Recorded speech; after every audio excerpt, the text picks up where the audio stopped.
విషయం ఏంటి తెలుసుకుందాం. ఈ ఆలోచన ఎలా వచ్చిందంటే చాలా రోజుల నుంచి ఈ యూట్యూబ్ ఛానల్లో ఏ వీడియోస్ పోస్ట్ చేయాలి ఏంటి అనేది అర్థం కావట్లేదు. సో ఎందుకు ఇదంతా నేను చేసే జాబ్ ఏంటి ఫస్ట్ ఎక్స్ప్లెయిన్ చేద్దాము అని అనుకుంటున్నాను. దానికి రిక్వైర్మెంట్స్ ఏంటి, డిస్క్రిప్షన్ ఏంటి, ఎలా జాయిన్ అవ్వాలి, ఎన్ని రౌండ్స్ ఆఫ్ ఇంటర్వ్యూ ఉంటుంది, ఎలా ఉంటుంది, ఏమేమి చెక్ చేస్తారు అన్నీ క్లియర్గా చెప్తాను. ఫస్ట్ ప్లీజ్ దయచేసి మీరు ఈ ఛానల్ని సబ్స్క్రైబ్ చేసుకోండి for future videos. Thank you.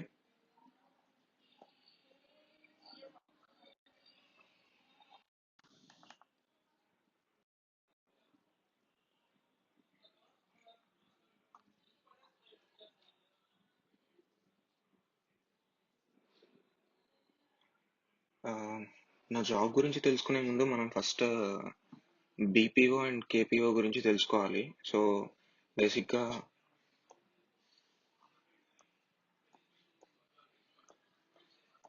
BPO అంటే వచ్చేసి బిజినెస్ ప్రాసెస్ అవుట్సోర్సింగ్. బీపీఓకి some set of process and rules ఉంటాయి. అంటే కొన్ని మేనేజ్మెంట్ నుంచి కొన్ని రూల్స్ అండ్ ఒక ప్రాసెస్ అండ్ రూల్స్ ముందే సెట్ చేసి పెడతారు. సో బేస్డ్ ఆన్ దట్ మనము వాటిని ఫాలో అవుతూ వెళ్ళిపోతే బీపీఓలో పని అయిపోతుంది. ఫర్ ఎగ్జాంపుల్ చెప్పాలంటే వాళ్ళు ముందే మనకి కొన్ని సెంటెన్సెస్ కానీ లేకపోతే కొన్ని వర్డ్స్ కానీ అలా ఒక ఫామ్లో ఇచ్చేసి వాటిని కస్టమర్ కేర్ అంటే కాల్ చేసి మాట్లాడాలి. లేకపోతే ఇన్బౌండ్ కాల్స్ అయితే వాళ్ళు కాల్ చేసినప్పుడు మాట్లాడాల్సి వస్తుంది. బట్ కేపీఓ అలా కాదు. కేపీఓ ఎలా అంటే మన నాలెడ్జ్ యూజ్ చేయాలి. సో మనకి మన ఓన్గా కొన్ని సెట్ ఆఫ్ రూల్స్ పెట్టుకోవాలి. కొంచెం ఎక్స్పర్ట్ నాలెడ్జ్ యూజ్ చేయాలి. మనకు ఆ నాలెడ్జ్ ఉంటే తప్ప మనము కేపీఓలో వర్క్ చేయలేము బేసిక్గా. సో బీపీఓకి కేపీఓకి చాలా డిఫరెన్స్ ఉంటుంది. అందరూ కేపీఓని కూడా బీపీఓనే అనుకుంటారు. బట్ అది చాలా చాలా మిస్టేక్ అది. బీపీఓకి కేపీఓకి చాలా డిఫరెన్స్ ఉంటుంది. అసలు అవి రెండు ఒకటి కానే కాదు, ఎప్పటికీ కాదు. సో నేను చేసే జాబ్ వచ్చేసి కేపీఓ కిందకి వస్తుంది. కేపీఓ అంటే నాలెడ్జ్ ప్రాసెస్ అవుట్సోర్సింగ్. ఇక్కడ మన మన ఎడ్యు మన ఎడ్యుకేషన్కి చాలా రిలేటెడ్ థింగ్స్ చాలా ఉంటాయి. అంటే చదువుకున్న వాళ్ళ వల్లనే అవుతుంది. ఈవెన్ అంటే చదువుకున్న వాళ్ళంటే కొంచెం గ్రాడ్యుయేషన్ కానీ లేకపోతే పోస్ట్ గ్రాడ్యుయేషన్ కానీ కావాలి కన్ఫర్మ్గా.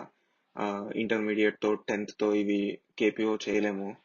సో బట్ బీపీఓ అలా కాదు. బీపీఓ ఈవెన్ 10th క్లాస్ అయిపోయిన వాళ్ళు కూడా బీపీఓలో జాయిన్ అయిపోవచ్చు. ఎందుకంటే ఓన్లీ లాంగ్వేజ్ వస్తే సరిపోతుంది. ఇప్పుడు సపోజ్ కాల్ సెంటర్స్ అన్ని బీపీఓ సెక్టార్. సో బీపీఓకి ఓన్లీ లాంగ్వేజ్ వస్తే సరిపోతుంది.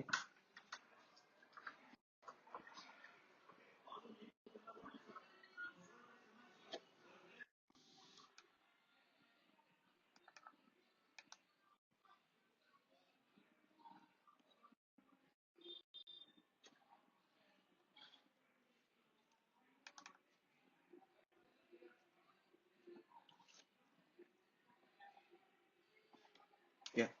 సో నేను చేసే జాబ్ వచ్చేసి యాక్చువల్గా ఇనిషియల్గా నేను జాయిన్ అయింది ఏఆర్. ఏఆర్ అంటే అకౌంట్స్ రిసీవబుల్స్, ఏఆర్ కాలర్ అంటారు. So this is in to US health care. మనకి ఇప్పుడు ఎగ్జాంపుల్ చెప్పాలంటే మనకి ఇండియాలో అండ్ దట్ ఇప్పుడు సపోజ్ ఏపీ ఆర్ తెలంగాణ తీసుకుంటే మనకి ఆరోగ్యశ్రీ కార్డ్స్ ఎలా ఉన్నాయో యుఎస్లో మ్యాండటరీ ప్రతి ఒక్కరికి ఏదో ఒక ఇన్సూరెన్స్ ఉండాలి. Either it will be in to government or private sector. ఎలా అన్నా కానీ ప్రతి సిటిజన్కి కంపల్సరీ ఒక ఇన్సూరెన్స్ ఉండాలి. సో అండ్ దట్టు అది మేనేజ్ చేయడానికి ఇప్పుడు ప్రతి డాక్టర్ కూర్చొని వాళ్ళ పేమెంట్స్ వాళ్ళు ప్రాసెస్ చేసుకోలేరు కదా. సో దానికోసం అని వాళ్ళు బయట థర్డ్ పార్టీకి ఇస్తారు అవన్నీ. సో ప్రాసెస్ చేయడానికి అది చేసేది ఒక ఒక సపరేట్ టీం ఉంటుంది.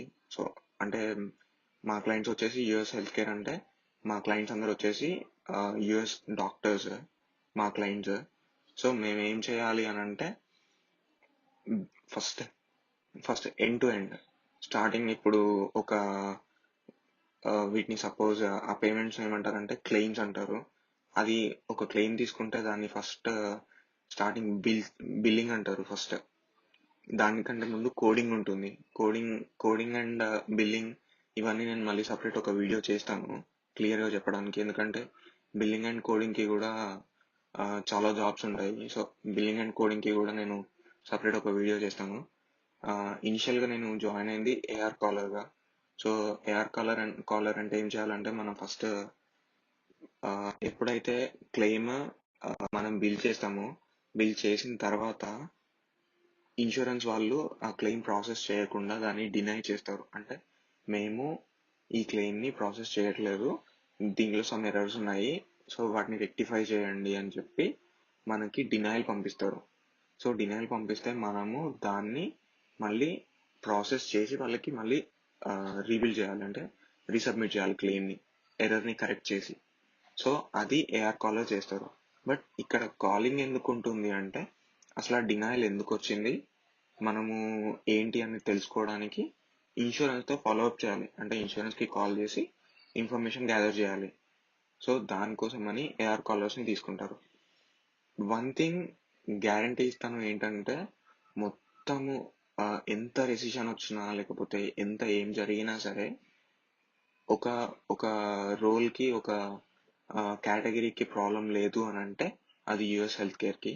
అసలు ఎనీ కాస్ట్ ఏదైనా జరగని ఎండ్ ఆఫ్ ద డే మన జాబ్ మాత్రం ఎక్కడికి పోదు. ఎందుకంటే యుఎస్లో ప్రతి ఒక్కరికి కన్ఫర్మ్గా ఇన్సూరెన్స్ కావాలి. సో ఇన్సూరెన్స్ వాళ్ళు సరిగా అంటే అది ఏదో ఒక ఎర్రర్ పంపిస్తాము మన సైడ్ నుంచి, అంటే బిల్ చేసేటప్పుడు. సో ఖచ్చితంగా డినైల్ వస్తుంది. దాన్ని ఫాలో అప్ చేయడానికి కన్ఫర్మ్గా ఈ ఏఆర్ సెక్టార్ కావాలి. సో ఏఆర్ వాళ్ళకి ఎప్పటికీ ప్రాబ్లం ఉండదు. That is the best thing in AR. ఇనిషియల్గా నేను ఒక 1 year చేశాను ఏఆర్ కాలర్గా. Then I moved into MIS things. MIS in the sense management information systems.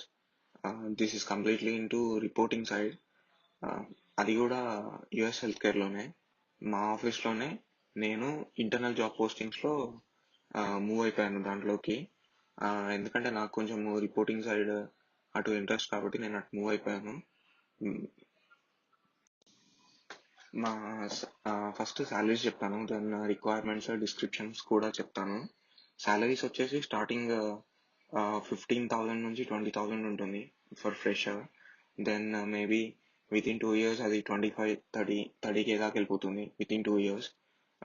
మీరు ఒకవేళ జాబ్ చేంజ్ అవుదాం అనుకున్నా సరే it is good, because salaries range బాగానే ఉంటుంది దీనిలో ఏఆర్లో. And that too the only negative thing is this is completely into night shifts. మీరు ఎనీ కాస్ట్ మార్నింగ్ షిఫ్ట్ చేయలేరు దీనికి. అంటే ఇప్పుడు వచ్చేసి బిల్లింగ్ కానీ కోడింగ్ కానీ అయితే ఇది మార్నింగ్ షిఫ్ట్ చేయొచ్చు. ఈ ఆల్ ప్రాసెస్ మొత్తం, ది కంప్లీట్ ప్రాసెస్ మొత్తం కలిపి దీన్ని ఆర్సీఎం అంటారు, రెవెన్యూ సైకిల్ మేనేజ్మెంట్ అంటారు. ఇది చాలా పెద్ద process, end to end management అంటే చాలా పెద్దది ఇది యుఎస్ హెల్త్ కేర్ అంటే. సో మీరు ఇప్పుడు ఎనీ జాబ్ పోర్టల్లో యుఎస్ హెల్త్ కేర్ ఏఆర్ అని టైప్ చేస్తే మీకు నెంబర్ ఆఫ్ జాబ్స్ కనిపిస్తాయి. సో మీరు అప్లై చేసి ఈజీగానే గెట్ ఇన్ అవ్వచ్చు దానిలోకి. సో నేను ఇనిషియల్గా జాయిన్ అయినప్పుడు మాది కొంచెం చిన్న కంపెనీ కాబట్టి ఈజీగానే, అంటే ఎక్కువ రౌండ్స్ లేవు, ఓన్లీ 3 rounds ఆఫ్ ఇంటర్వ్యూ అయింది. One is group discussion, then aptitude, then manager రౌండ్లో బేసిక్గా మనకు ఫ్రెషర్సే కాబట్టి పెద్దగా ఏం అడగరు. బట్ ఎప్పుడైతే aptitude and group discussion clear చేయగలుగుతాం, మేనేజర్ రౌండ్ నువ్వు ఈజీగానే క్లియర్ చేయగలుగుతాం మనం. సో అదేం పెద్ద ఇష్యూ కాదు. సో బెటర్ మనం జాయిన్ అవ్వచ్చు.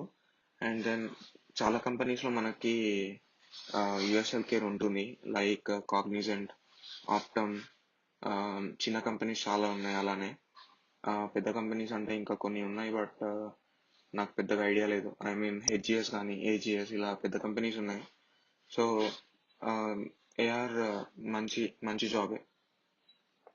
సో జాయిన్ అవ్వచ్చు. మనకు రిక్వైర్మెంట్స్ వచ్చేసి కంపల్సరీ గ్రాడ్యుయేషన్ కావాలి, దెన్ గుడ్ కమ్యూనికేషన్ స్కిల్స్, అంటే ఇంగ్లీష్ బాగా వచ్చి ఉండాలి, ఎందుకంటే వాయిస్ ప్రాసెస్ కదా. సో అందుకని అలానే మన వాయిస్ టెస్ట్ కూడా చేస్తారు. పెద్ద కంపెనీస్ లైక్ కాగ్నిజెంట్ కానీ ఏజిఎస్ అయితే వాయిస్ అండ్ యాక్సెంట్ కూడా ఉంటుంది అంటే మన కమ్యూనికేషన్ ఎలా ఉంది అని కూడా చెక్ చేస్తారు. అది కొంచెం టఫ్, బట్ అవ్వదు అన్నంత ప్రాబ్లం అయితే ఏం కాదు, బట్ లైట్గా టఫ్. సో అదొకటి ప్రాబ్లమ్. మిగతా అన్ని ఈజీగానే అయిపోతాయి. సాలరీస్ రేంజ్ ఆల్రెడీ చెప్పాను కదా. సో ఎవరైనా ఇంట్రెస్ట్ ఉంటే సో ట్రై చేయొచ్చు. గ్రాడ్యుయేషన్ అయిపోయిన తర్వాత వెంటనే ఒక స్టెప్ తీసుకోవాలనుకుంటే మాత్రం, మీకు నైట్ షిఫ్ట్ ప్రాబ్లం లేదు అనుకుంటే this is the best job. I hope ఇది మీకు కొంచెం ఇన్ఫర్మేటివ్గానే ఉంది అనుకుంటున్నాను. నచ్చితే ప్లీజ్ దయచేసి సబ్స్క్రైబ్ చేయండి. ఇంకా మంచి వీడియోస్ చేస్తాను. ఇనిషియల్ స్టేజ్ కాబట్టి, ఇదే ఫస్ట్ వీడియో కాబట్టి అంత క్లియర్గా లేకపోవచ్చు, బట్ డెఫినెట్లీ ఇంప్రూవ్ చేసుకుంటాను. అండ్ ఇంకా సౌండ్ సెటప్ కానీ లేకపోతే ఏది లేదు, జస్ట్ మాన్యువల్గా ఏదో ఉన్న ఒక చిన్న ఐప్యాడ్లో చేస్తున్నాను ఇదంతా. సో దయచేసి సబ్స్క్రైబ్ చేస్తారని కోరుకుంటున్నాను. Thank you so much.